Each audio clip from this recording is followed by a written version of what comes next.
Do family ties affect the work of Washington journalists? That's the question posed by Paul Farhi, whose Washington Post piece pointed out numerous connections to the Obama administration. ABC News President Ben Sherwood, whose sister is a national security advisor to President Obama. CBS News President David Rhodes, whose brother is a White House foreign policy advisor. And then there are the marriages. ABC's Claire Shipman, whose husband is White House spokesman Jay Carney, and NPR White House correspondent Ari Shapiro, married to a lawyer in the White House counsel's office. So, Paul Farhi, is this really cause for concern? In every case you wrote about, you had either journalists saying they'd recused themselves from certain kinds of stories or changing assignments to deal with the perception of conflict.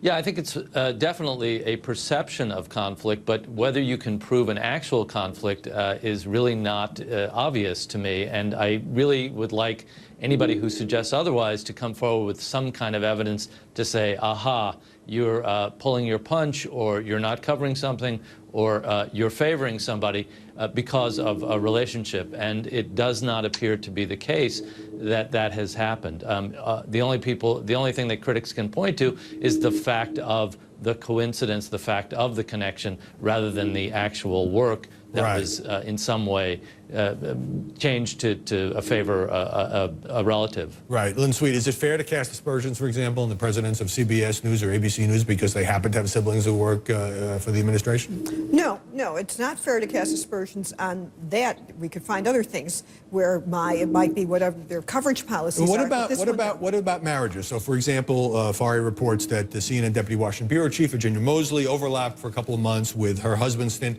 as Deputy Secretary of State. He stepped down earlier this year. Yeah. Are journalists supposed to give up their profession because a spouse has an independent career? No, but it is hard, and certainly if we look at Capitol Hill, there's all kinds of relationships between reporters and staffers on there. I think you have to be very careful. I think you do have to disclose when you have relationships, maybe even a regular thing on the bottom of a story that says so-and-so's married or whatever, where you draw the line, or it's a sibling up, that would not hurt. On that. One other issue before we go, President Obama dropping by an off-the-record briefing this week for White House reporters, and that caused some hand-wringing. Peter Baker of the New York Times saying if they had known in advance that the president was going to show up at this off-the-record session, maybe the Times wouldn't have attended. Paul Farhi, is this some ethical breach? I mean, presidents have talked to journalists off the record for a long time. Yeah, and I wish it were on the record, and so do the reporters. The president dropping by, I don't really see a problem. It'd be nice to be able to get that information out to the public to know exactly what he said. Right. Now, there was this flap about Eric Holder, the Attorney General, having those off-the-record media briefings at a time when he was under attack for going after reporters and their phone records and their emails. But what were the reporters supposed to do? They didn't know the president was coming. They're supposed to run out of the room. I wish he had more on-the-record briefings as well. Right, so not all off-the-records are equal. Nobody knew that Obama was coming. You'd be crazy to run out of the room, and frankly, not to take that off-the-record, even with the chief of staff, just to get to know what's on his mind.